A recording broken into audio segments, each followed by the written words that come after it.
Well, the Greens have launched yet another protest in the Senate this afternoon, as I mentioned a bit earlier, chanting yet again for a ceasefire in Gaza. This time, Senator Jordon Steele-John moved a motion calling on the Albanese government to condemn Israel's so-called invasion and demanded all sides support a ceasefire. Have a look. We must join together with the community and declare ceasefire now. Ceasefire now! All right, ceasefire now! You know that's out of order. Ceasefire now! I call you to order. Put those props away. And in Melbourne, pro-Palestinian protesters blocked a road outside the busy port of Melbourne as an Israeli ship came into dock. Well, let's bring in now former Speaker of the House, Bronwyn Bishop, and commentator Jason Morrison. Great to see you both. Bronwyn, I don't even want to play what these objectionable Greens said on air. I mean, they do it. They stage these stunts so that we play it all night on Sky News. I shouldn't have played it, but it really is so revolting how they pretend to be a group that cares about people and they don't care about Jews. They don't care about Jews. They don't care about Australia. They don't care about anything except being the ruling elite.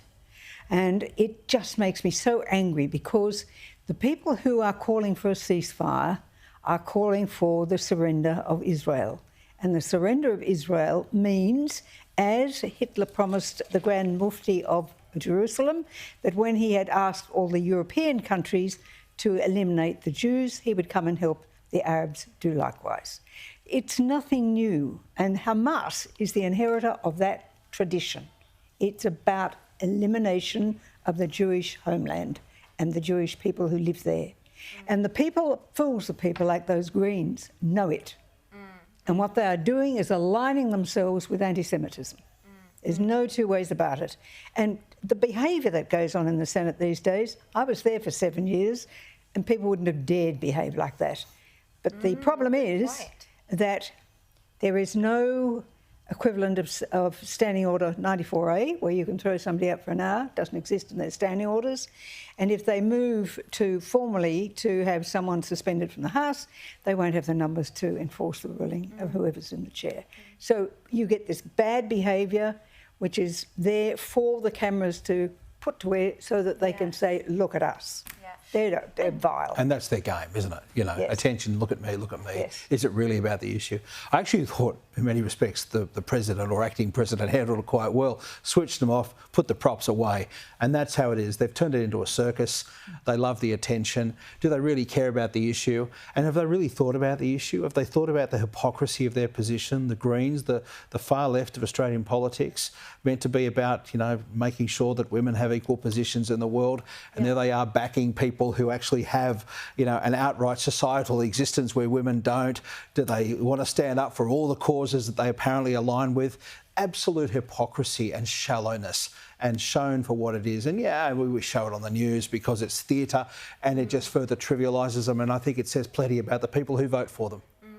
Meanwhile, there's a news report in The Age today that ABC journalists have called a meeting with their management because they're so upset with how the ABC has been covering Israel's war on Gaza. I thought, oh, well, yes, maybe they're as upset as I am because it's been so biased, so one-sided, so anti-Israel. But no, it turns out these journalists are upset because they think it's been too supportive of Israel. They've been taking Israel's word for things. I mean, you can't make this stuff up. This is our public broadcaster, Bronwyn. And by the way, the journalist who wrote that is related to Marine Faruqi, who staged that last Green protest. Shocked. But well, here's our ABC, or their ABC, aligning themselves with that policy of Germany's National Socialist Party for the elimination of Jews, which was carried into Palestine. They were against the establishment of the national homeland. So they are aligning themselves with the policies that were in place with National Socialism during World War II. And there's no two ways about it. It's in the DNA of socialism. And unfortunately, we have lost any balance in the ABC, any reasonableness for proper debate and for proper balance of justice God, justice has got to be a word here. When you read that letter that was written by those Holocaust survivors today, it just made your skin crawl. No, and I had a Holocaust survivor on my show Yes. a bit earlier. Jason, I want to move on to this Optus outage yesterday. We learned today that a mum died alone in hospital because the nurses couldn't get through to her daughter because of the outage. Yeah. I heard the interview. It was on 2GB yesterday afternoon. It was a shocker. I admired the lady's restraint in not wanting to lose her mind at Optus, because she kind of said, well, these are the things that happened and I've got more important things to worry about than a phone company that let me down. But we forget, you know, we have these things. We sort of forget these phones are, we assume they will always be working for us, and your whole life sort of seems to hover around them. And her point is simply this, that, you know, who would have thought when they woke up expecting to hear from the hospital that the phone system would have failed? And this, I guess, goes to the heart of the, you know, the very, very mediocre, stunned bunny kind of response from Optus yesterday, where they've said, oh, well, you know, it's almost like these things happen. This is sort of part of the thing. Well, they don't happen to other companies. They happen to Optus, and they happen increasingly. And, you know, I have a couple of friends in the business that are reporting about this today. And a story is going to emerge slowly but surely that this is a company that has been too focused on growing the customer base and not focused enough on growing the technical base. And as much as we think of these phones as just being things that just work all the time, the technology is critical, and they have failed us on the technology. Bronwyn, what did you think of the handling of this debacle yesterday?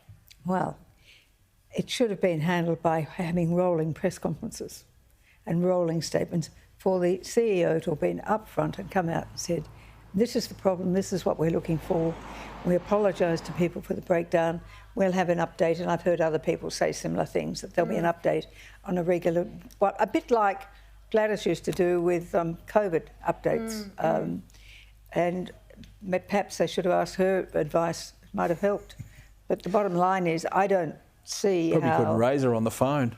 Yeah. It wasn't working. But instead, Bronwyn, they had that photo shoot at the CEO's mansion. Bad timing. I know. But this is the second incident for that CEO, which has been handled even worse the second time. So there's been no learning curve from the first example of the need. There wasn't, for instance, when Andy Penn was the CEO of Telstra, there was an incident when there was a breakdown, and he handled that quite well and survived.